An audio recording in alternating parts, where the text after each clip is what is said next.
Count 1. We, the jury, find the defendant, Carly Madison Gregg, guilty of first-degree murder as charged in the indictment. Count 2.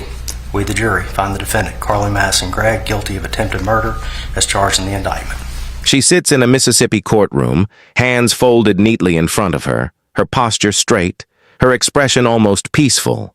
No trembling, no visible panic, just a faint, controlled smile that doesn't quite match the weight of the moment. What's her name? Carly Gregg. At 15 years old, Carly Madison Gregg is waiting to hear whether she will ever walk free again.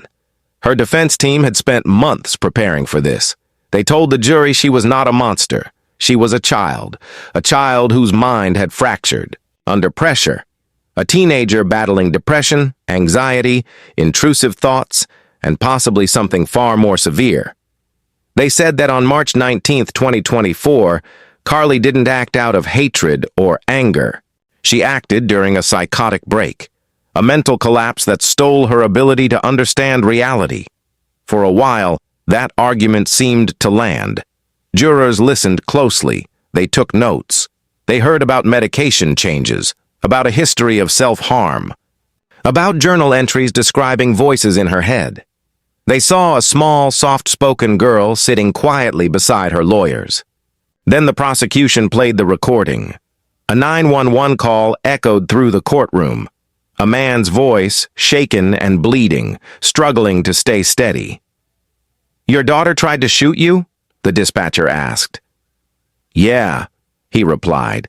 "She killed her mom." The air changed. The emotional framing of a fragile child began to clash with something much harder to ignore. Because this wasn't just about what happened. It was about what happened after. Her mother was already dead. Her stepfather had just wrestled a revolver from her hands, and the house itself had recorded everything. Your daughter tried to shoot you? Yeah. She killed her mom. But I knew that she tried to kill me. What's her name? Carly Gregg.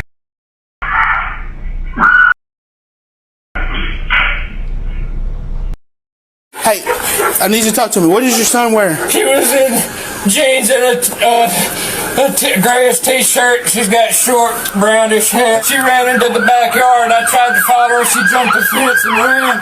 She shot me in the neck.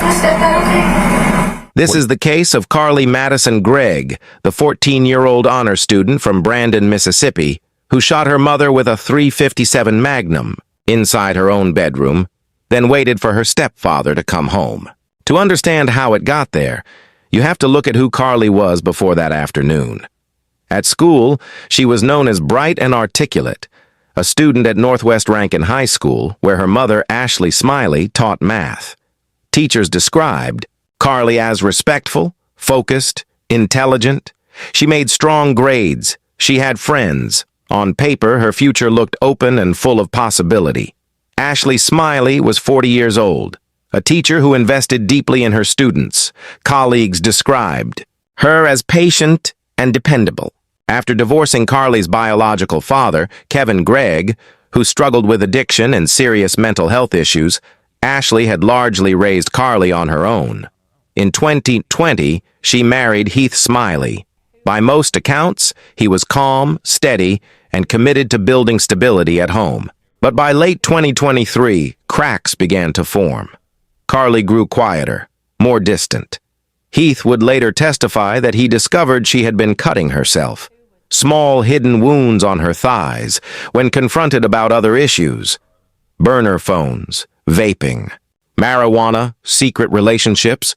She often shut down or grew defensive. There was a gap between the image she presented at school and what was happening privately. In January 2024, she was prescribed Zoloft to treat depression and anxiety. Weeks later, she reported feeling emotionally numb.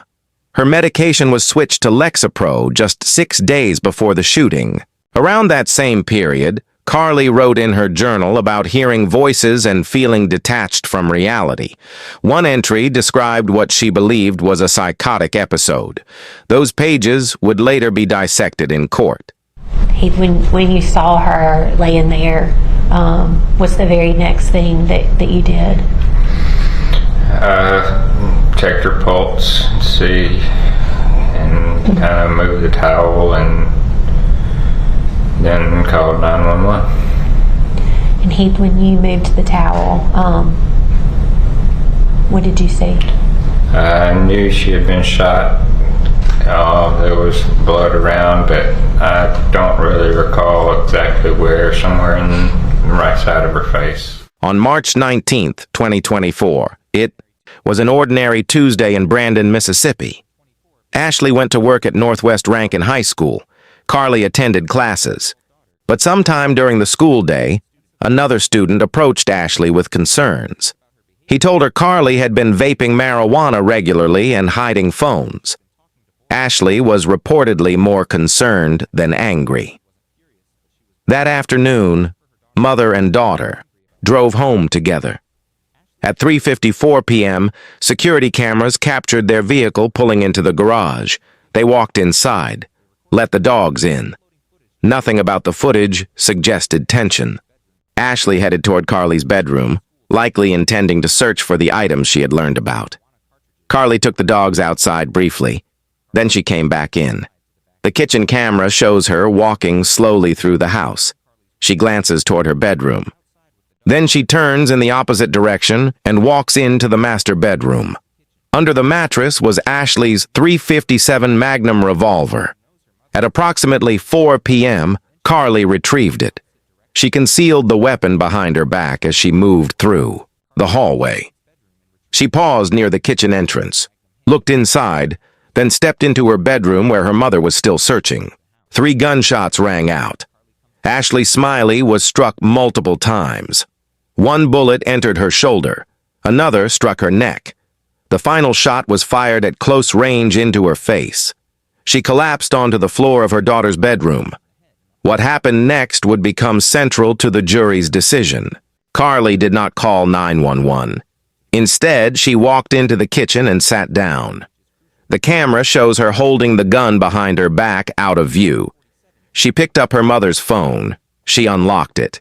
She sent a message to Heath Smiley. "When will you be home, honey?" It was phrased exactly the way Ashley would have written it. Heath replied that he would be home within the hour. Carly responded with a thumbs-up emoji. Then she began contacting friends. She FaceTimed several of them. She told at least one that she had done something terrible. When a friend suggested calling 911, Carly told them not to. Instead, she invited one friend to come over. When that friend arrived, Carly reportedly asked, "Do dead bodies make you squeamish?" She showed her mother's body lying on the bedroom floor. According to testimony, Carly said, "I put 3 in my mom. I've got 3 more for my stepdad." She intended to use the remaining bullets when he got home. Before Heath arrived, Carly repositioned her mother's body. She folded Ashley's hands over her stomach, placed a red towel over her face. The kitchen camera later captured Carly humming softly. Around 5 p.m., Heath Smiley pulled into the driveway. He walked through the door from the garage. Carly was waiting. She fired. 1 bullet grazed his neck and struck his shoulder. Despite the shock and pain, Heath rushed forward. He tackled her and wrestled the revolver from her hands. During the struggle, additional shots were fired, though it was unclear who discharged them. Carly screamed. Then she ran out the back door. Heath searched the house, initially believing there must have been an intruder. Then he found Ashley's body in Carly's bedroom. He called 911. Officers located Carly nearby, standing along a road close to the neighborhood. She was arrested and charged as an adult with first-degree murder, attempted murder, and tampering with evidence. Prosecutors later offered a plea deal, 40 years in prison. Carly rejected it.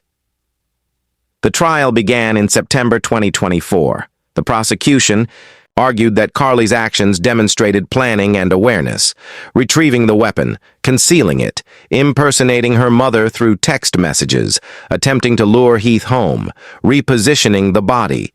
These, they said, were not the actions of someone disconnected from reality. The defense presented a different narrative. They argued that Carly suffered from severe mental illness, possibly inherited from her biological father, that the medication switch may have triggered a psychotic episode, that she was legally insane at the time of the crime. She doesn't know what was going on at that time. We're asking you to find her not guilty by reason of insanity. I put 3 in my mom, and I got 3 more waiting for my stepdad. You think that sounds like an insane person? No. Experts testified, on both sides. The standard for insanity under Mississippi law is high. The defense had to prove that Carly either did not understand what she was doing or did not know it was wrong. After deliberating for less than 2 hours, the jury returned unanimous guilty verdicts on all counts. During sentencing, they chose life imprisonment without the possibility of parole for the murder charge. A concurrent life sentence was issued for attempted murder. Verdict of the jury is count 1. We, the jury, find the defendant, Carly Madison Gregg, guilty of first-degree murder as charged in the indictment.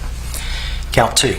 We, the jury, find the defendant, Carly Madison Gregg, guilty of attempted murder as charged in the indictment. Count 3. We, the jury, find the defendant, Carly Madison Gregg, guilty of tampering with evidence as charged in the indictment. Please be seated, Ms. Gregg. At 15 years old, Carly Madison Gregg was sentenced to spend the rest of her life in prison. As deputies led her out of the courtroom, she cried quietly. Ashley Smiley's family said justice had been served. Carly's father argued that mental illness had been misunderstood. Her attorneys filed appeals, claiming key mental health evidence had been limited. Those appeals remain pending. For now, Carly remains incarcerated, scheduled to be transferred to an adult correctional facility when she turns 18. A teacher is gone, a family permanently fractured, and a teenager who once sat in a high school classroom now faces decades behind concrete walls. The cameras answered how it happened. The jury answered whether she was responsible. What remains is the uncomfortable question of whether punishment and understanding can ever fully coexist in cases like this.